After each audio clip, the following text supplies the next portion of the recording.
자, 이번에 중국으로 가보겠습니다.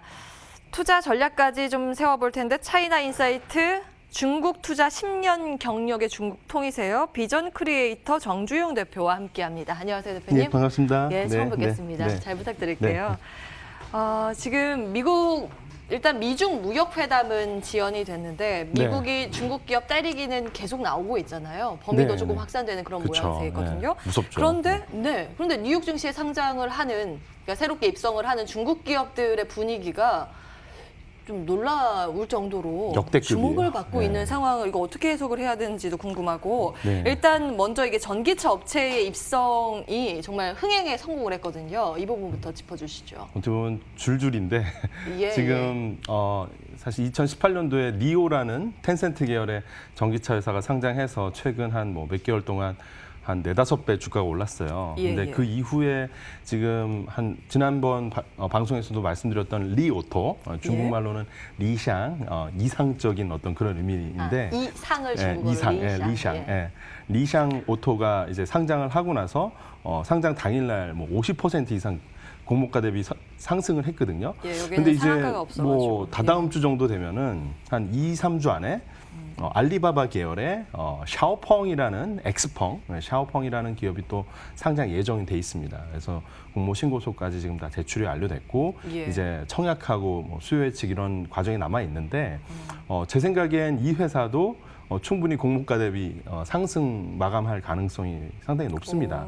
그러니까 지금 연달아 어떻게 보면 세 개의 중국의 전기차 테슬라와 경쟁할 중국에서의 어떤 삼국지를 그리고 있는 세 회사가 죄다 나스닥을 상장하는 거거든요. 그리고 상장해서도 월가 자금이 환호를 하고 있다라는 이 아이러니한 상황. 그 완성차 업체예요? 아니면 그 소재 쪽인가요? 완성차입니다. 완성차 세 개가 줄줄이 입성에 성공. 상당히 보면은 멀리서 보면 약간 레인지 로버 같은 게 니오고 멀리서 보면 테슬라랑 거의 비슷한 게 샤오펑입니다. 샤오펑은 홈페이지마저도 테슬라랑 상당히 한 80% 싱크가 돼 있습니다. 비슷하더라고요. 근데 중국에서는 이제 반값 전략이지 않습니까? 샤오미 과거에 핸드폰 할 때 애플을 못 사니까 이거 사라. 비슷하게 애플을 했는데 테슬라 살 돈 없는 사람은 와서 이 중국판 테슬라를 사라. 이런 이제 전략입니다. 그래서 어쨌든 올해 그 전기차 보급 대수 늘리고 전기차 충전소 60만 개 이상 늘리겠다고 하는 게 중국의 뉴 인프라거든요. 그러니까 그런 뉴 인프라의 맥락 하에서는 물론 테슬라의 중국 사업도 잘 될 거라고 생각하는데 못지않게 중국판 테슬라를 꿈꾸는 세계 기업 잘 될 거라고 생각하는데 이제 그 와중에도 이제 월가 자금이 그 어떤 성장에 큰 동력을 주고 있다라는 이런 참 역사의 아이러니죠. 아이러니네요, 정말. 이 중국 전기차 업체뿐만이 아니라 보면은 지금 중국판 직방이라고 불리는 이제 현지 언어로 다시 베이커 자오팡. 베이커 자오팡이라는 이 회사가 뉴욕 증시에 상장을 했는데요. 이것도 첫날에 급등을 하더라고요. 폭등이죠, 폭등. 87% 폭등하고 간밤에 지금 따끈따끈한데 아침에 확인해 보니까 어제도 11%가 또 올랐더라고요. 사실 이제 리오토는 중국판 테슬라라고 해서 하이프가 올 수 있지만 이 회사는 어떻게 보면 방금 전에 이제 그 소개드렸던 미국의 이제 진로와 유사한 회사, 한국판 중국의 직방에 가까운 건데 무려 기업 가치가 45조 원이 넘어갑니다. 45조 원이 넘어. 그래서 무슨 부동산 가지고 이런 40조 원이 넘는 기업이 나오나 이렇게 깜짝 놀랄 수가 있는데 사실 10여 년 넘게 이 회사는 오프라인에서 입지를 단단하게 굳혀온 중국 사람들은 대부분 압니다. 이게 리엔자라고 해서 집을 연결한다. 이 연가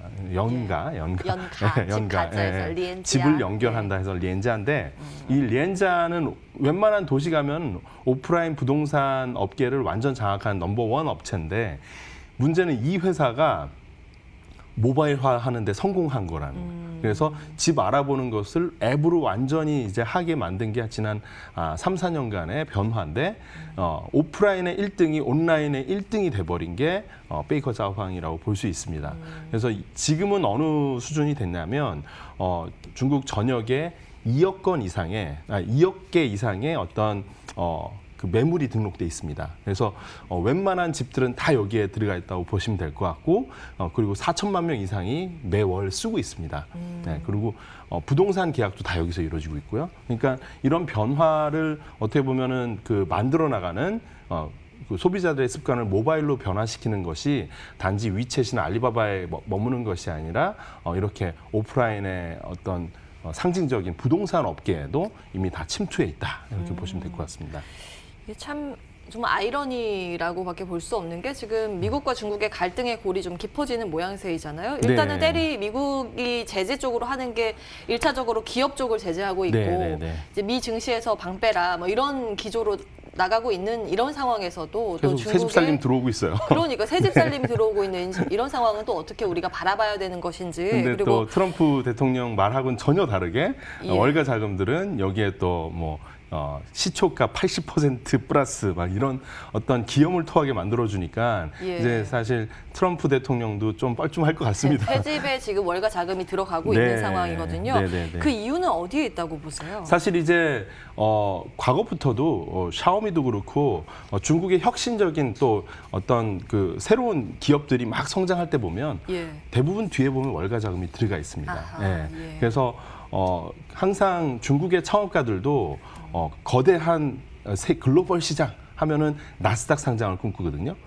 그래서 이 나스닥 상장의 이 꿈을 좀 어떻게 보면 우회를 시키려고 만든 것이 제가 지난주, 지지난주 설명드렸던 커창반이라고 할 수 있는데 이 커창반이 아직 자리를 못 잡았어요. 그러니까 막 40조, 50조, 100조짜리 기업을 상장시킬 만한 그런 자금적 여유는 없습니다.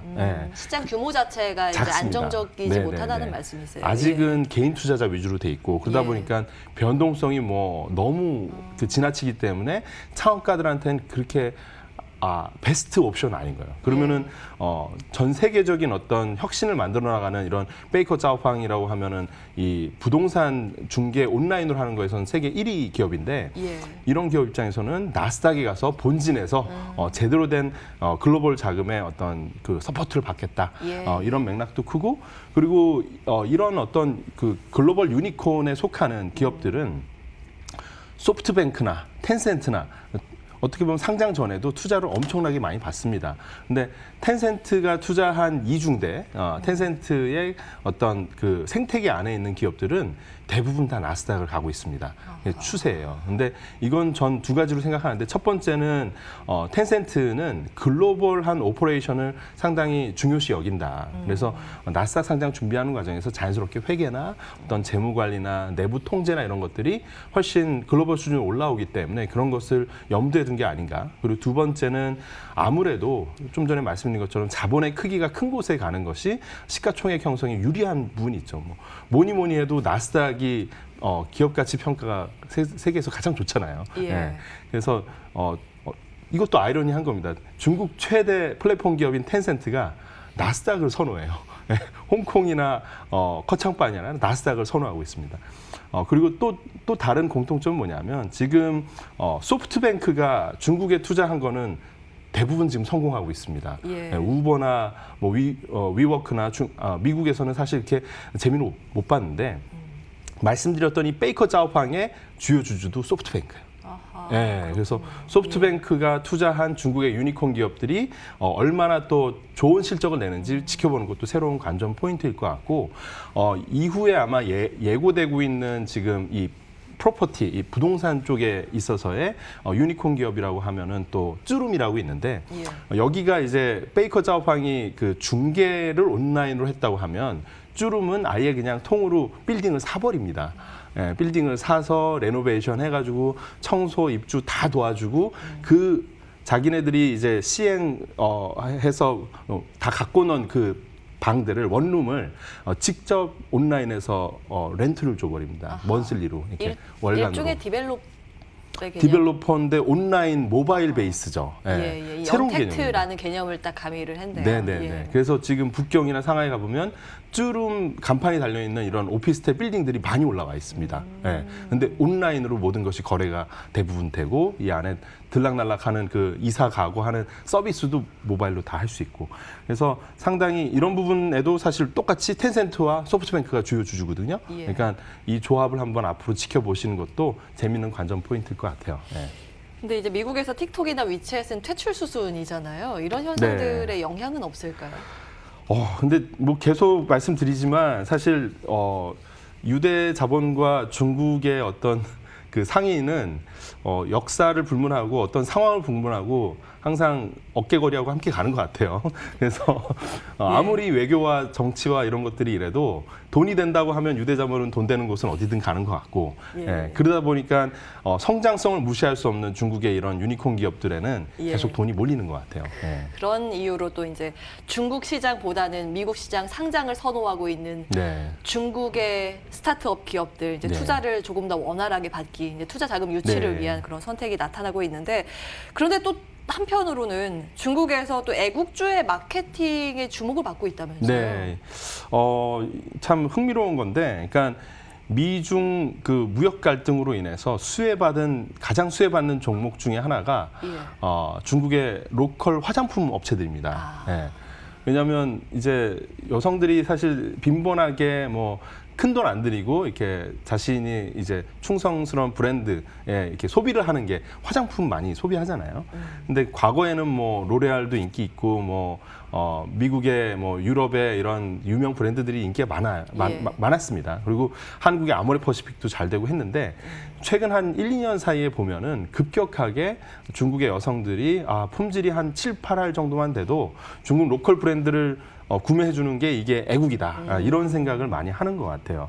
그래서 대표적인 기업이 프로야라고 있는데 이 프로야라는 기업이 최근에 한국의 유명 배우인 잘생긴 미남 배우 송중기 배우를 대표 모델로 삼았어요.